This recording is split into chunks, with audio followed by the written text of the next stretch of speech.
छत्तीसगढ़ की राजधानी रायपुर में राष्ट्रीय आदिवासी सम्मेलन हो रहे हैं और देश भर से आदिवासी समाज के लोग राजधानी रायपुर पहुंचे। तस्वीर हम दिखा रहे हैं आपको। ये गुजरात से पहुंचे हुए कुछ भाई है जो आदिवासी समाज से हैं और इनकी वेशभूषा काफ़ी आकर्षक है जिस तरीके से हम लोग देखते थे। लेकिन इनकी वेशभूषा से लेकर के इनकी जो पहनावा है, साथ साथ हम बात करेंगे इनकी जो संस्कृति है उन पर भी बात करेंगे, क्या कुछ खासियत है और गुजरात में किस तरीके से आदिवासी समाज की जो स्थिति है उन पर भी चर्चा करेंगे। क्या नाम है भैया और कहाँ से हैं बताएंगे? जी, मेरा नाम अनिल भाई वसावा है। मैं गुजरात के भरूच जिले का वतनी हूँ। मेरे साथ मेरे साथी है, दोनों कई सालों से कहीं भी आदिवासी एकता परिषद का प्रोग्राम होता है या विश्व आदिवासी दिवस होता है उसी टाइम हम यही वेशभूषा धारण करते हैं और ये हमारा कल्चर होता है।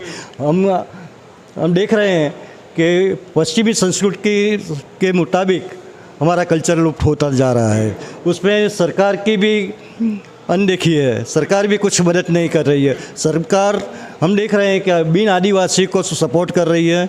जैसे देखो संविधान में 5वीं और 6ठी अनुसूची का प्रावधान है, पेशा एक का प्रावधान है, मगर उसका कहीं भी अमल नहीं हो रहा है।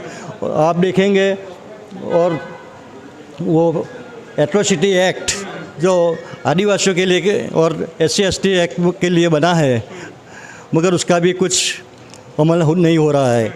बात करें व्यवस्था की, जो शिक्षा और स्वास्थ्य मूलभूत सुविधा होता है, समाज को मिल रहा है, किस तरीके से मिल रहा है? हमारे गुजरात में तो करीब 300 से 3500 स्कूल बंद हो गई है और शिक्षक की इतनी सारी गत है कि एक से 5वीं कक्षा तक सिर्फ एक टीचर सर्विस दे रहा है। और सबसे ज़्यादा हमारे यहाँ कुपोषण का प्रॉब्लम ज़्यादा है और सिकल सेल नाम का जो रोग होता है ना, वो सिकल सेल ज़्यादा हुए। तो गुजरात में आदिवासी खुश हैं कि छत्तीसगढ़ में आदिवासी खुश हैं? मेरे ख्याल से छत्तीसगढ़ में भी खुश नहीं है और गुजरात में भी नहीं है, सारा भारत में। और जहाँ भी आदिवासी का राज्य है वहाँ को आदिवासी खुश नहीं है, क्योंकि आदिवासियों के जमीन जंगल से भी दखल किया जा रहा है। आपके छत्तीसगढ़ में भी कितना सारा प्रोटेस्ट हो रहा है, फिर कोई सुनवाई नहीं हो रही है। और देखो तो हम कोर्ट में भी जाते हैं, कोर्ट में जाएंगे न्याय के लिए तो कोर्ट पे क्या होगा, तारीख पे तारीख चलती रहेगी, तारीख पे तारीख चलती रहेगी, फिर भी कोई सुनवाई नहीं होती है। वैसा ही हमारे यहाँ गुजरात में क्या है, बिन आदिवासियों को आदिवासी बना दिया गया है।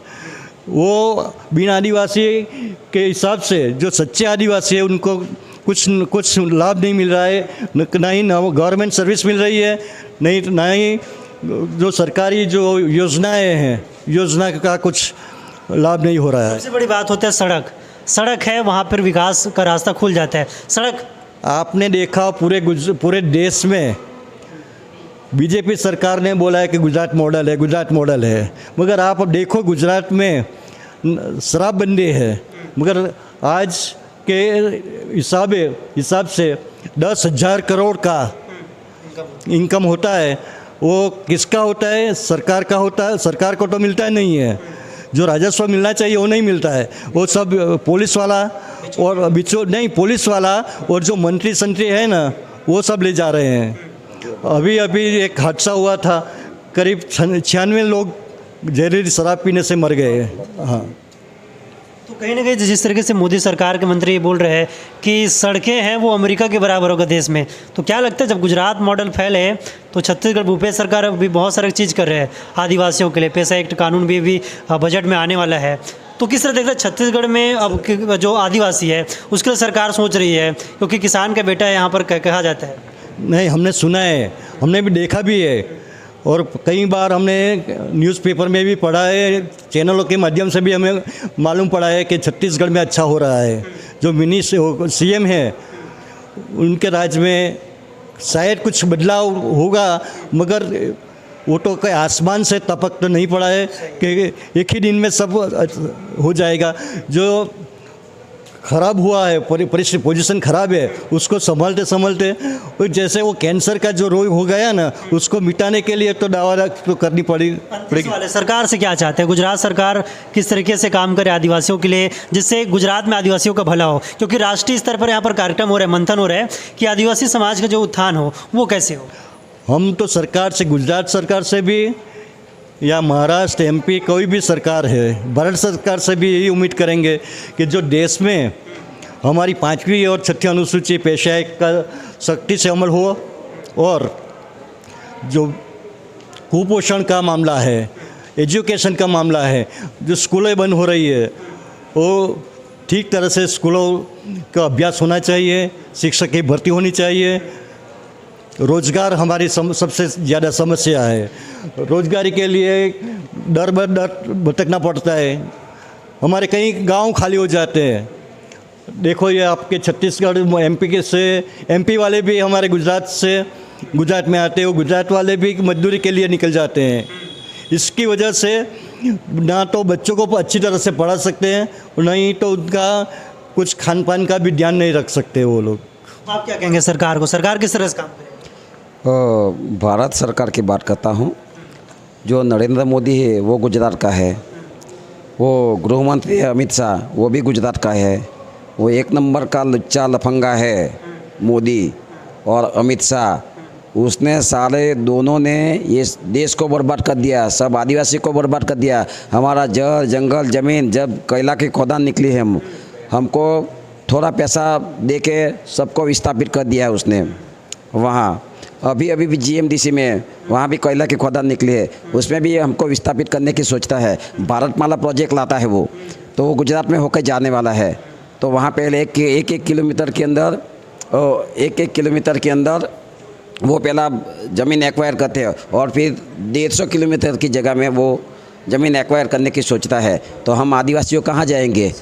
भारत देश हमारा है, हम मूल निवासी है, आदिवासी, आदि कान्ना वसनारा लोगों हम है। हम चाहते हैं कि सारा भारत देश के अंदर सब आदिवासी एक है। छत्तीसगढ़ में भी है, मध्य प्रदेश में भी है, गुजरात में भी है, सारा देश के अंदर है। हमारी लैंग्वेज अलग है, भाषा वो अलग है, लेकिन यहाँ देखते हैं कि यहाँ का आदिवासी और हमारा आदिवासी में कोई फेर नहीं है। हाँ, एक ही है।